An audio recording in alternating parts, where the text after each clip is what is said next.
Hey, good morning. So, reading in Daniel chapter 3 this morning, and it's a common story about King Nebuchadnezzar and how he raised up this giant gold image, and he told all the people, and under his rule, that they were to, when they heard the music, they were to bow down, fall to the ground and worship this image.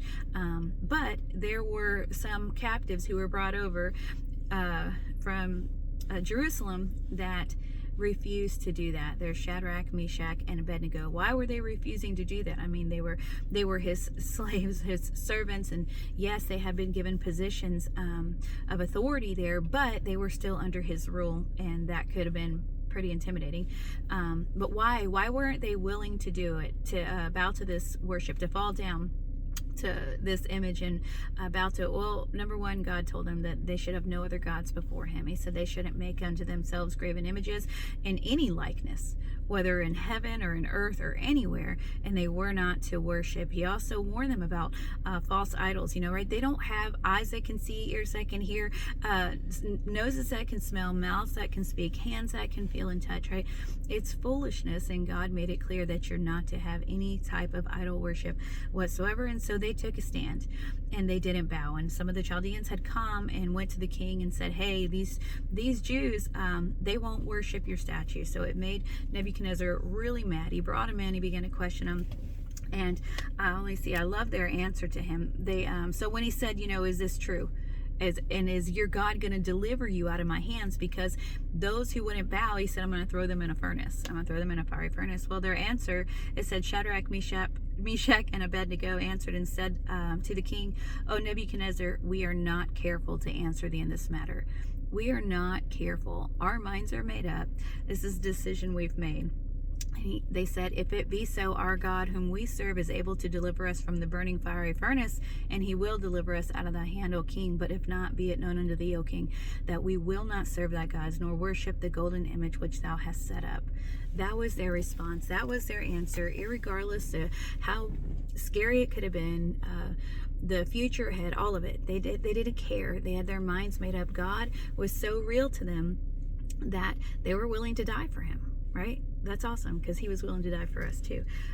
But do we have that kind of walk with God? Do we have that kind of relationship with God where we're willing to say, no matter what, we choose you. No matter what, we'll serve you. No matter who commands or demands, we're willing to not bow down to anything, especially something false. And what does that do? What does that do? Well, it shows Christ. That's exactly what happened. When we take a stand for him, he'll take a stand for us. So what happened? They get thrown in the furnace. We know that he had it heated up 7 times hotter. It even killed the people who threw them in. But then once they were in there, he takes notice and he looks and he says, did we not throw 3 who were bound up in there? He goes, well, I see 4 walking around, and the one looks like the Son of God.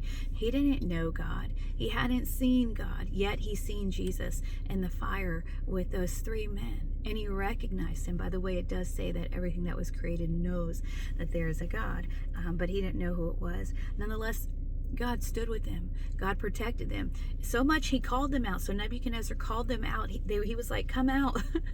Come out of the fire. And they did. They walked out, and they weren't touched. They weren't singed. They didn't smell like smoke. Their clothes were good. Absolutely nothing happened to them. But what happened to him was he recognized that there is no other God.